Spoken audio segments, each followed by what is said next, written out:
guys, welcome back. It's a new year, it's a new day, and the first UFC event of the year has one of the most hot rubbish main events you could have. The Apex cards and just the UFC in general love throwing up a rematch that no one A cares about, B even remembers how the first fight went. Like, I can maybe off the top of my head remember a few exchanges from their first fight.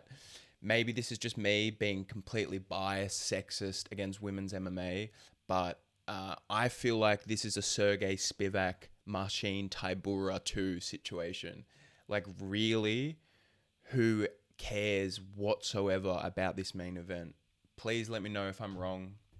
Maybe some of you guys are amped to watch the fight. Yeah, I don't really know what to say about this main event. Regardless, the UFC is back in everyone's lives, and we're back at the Apex. The Apex is not going anywhere. Clearly, it's here to stay this year. What was introduced as a temporary thing, a temporary fix, is now a long-term solution. It seems the UFC loves throwing up subpar cards with average talent, but we're going to watch and we are going to break it all down today. So lock in. The UFC is back. First event of the year, like I said, and let's get into it.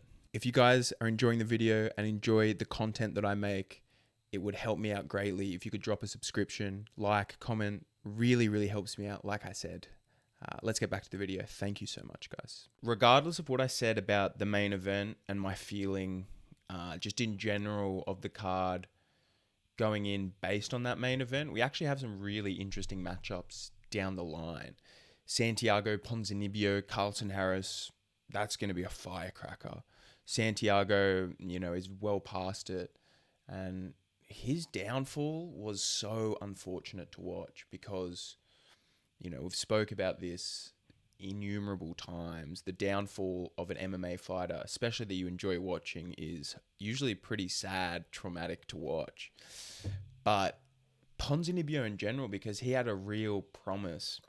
He was a real dark horse. Like, after he defeated Jeff Neal by knockout in Argentina, he had a lot of hype on him. And back then, Kamaru Usman was ruling the division. These guys were supposed to fight. But unfortunately, injuries plagued Ponzinibbio's career. And we are where we are today. Him having really lukewarm results against subpar competition over his last few fights.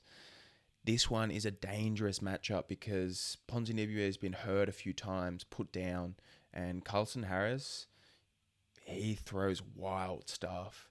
His chin's been cracked a few times, but he's dangerous, man. And the submission threat as well. Yeah, like, I think Ponzinibbio's in this fight for sure. And I think he can use a lot of that experience at the top level, but if he gets touched by Harris, I think he's going to be hurt. And I would not be surprised if we see a club and sub here. Ponzinibbio really hurt, and Harris jumping on an anaconda or a das.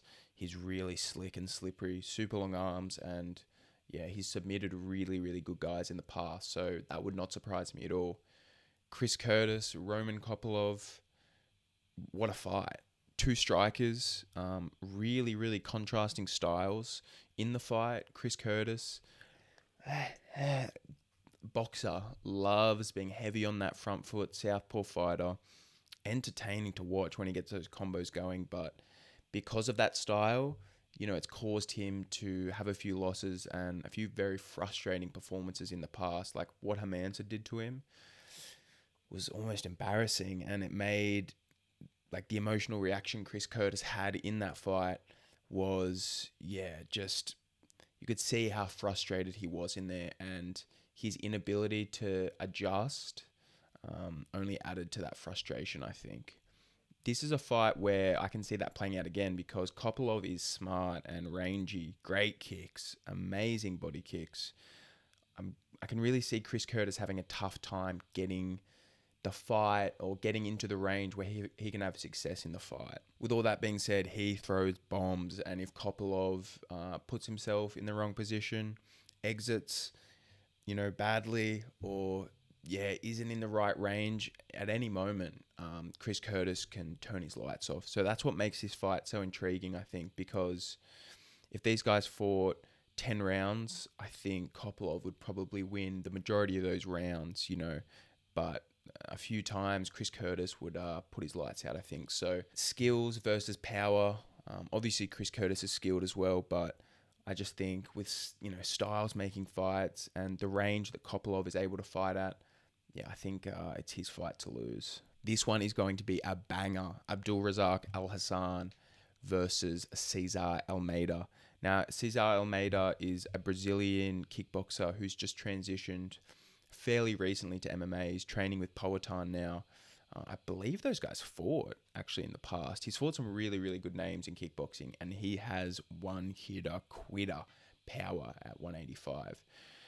The guy's had some impressive performances. A really, really weird last fight where he was just committing every foul in the book, and the referee did not give a fuck.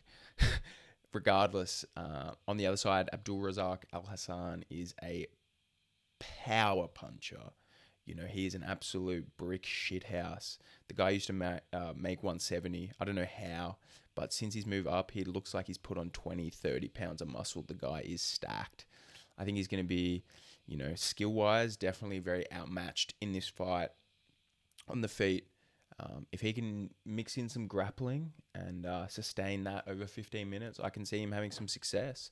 But I can see him getting hurt on the feet if he wants to stand there and exchange with such a talented kickboxer who, like I said, has some real dangerous power in the hands. This one is intriguing. Austin Bashi making his debut off the Contender Series against a pretty seasoned UFC opponent now. I wouldn't say seasoned, but he's had some good wins and some good experience inside the UFC, and is not unknown to taking on young, undefeated prospects, giving Raul Rosas Jr. his first professional loss. Now, Austin Bashi, 13-0. The kid looks well-rounded, but I don't know how that's all going to play out against the experience of C-Rod. Like I said, comes from a great team. And, when he's feeling himself, when he's on, he's really, really hard to fight, let alone beat. Like, he's been caught a couple times, bad spots. Julian Erosa got him with that guillotine. That was a tough loss. Regardless, really interested to see how Bashi hangs at the top level against, a really tough opponent. So like I said, up and down this card, we have some really interesting fights and just some interesting names. Lots of guys coming off the Contender Series to keep your eye on. This one especially, Marco Tulio coming in against Iho Poteria. Poteria just seems to get given some really, really tough fights. Regardless, he's got a really tough fight here as well. Tulio coming out to shoot the box, very well-rounded.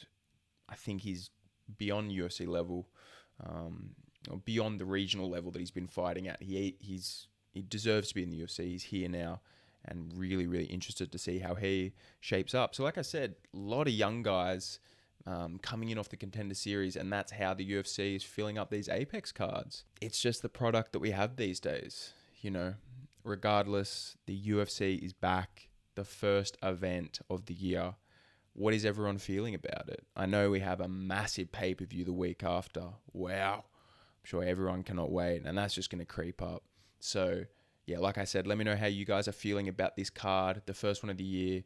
Looking forward to kicking it off. And these ones that don't necessarily have a lot of hype and anticipation coming in seem to over-deliver. So, we have mixed martial arts at the highest level back, so let's just enjoy it. Thank you guys so much for tuning in. If you could like, comment, and subscribe, I would really, really appreciate that, and we will chat soon.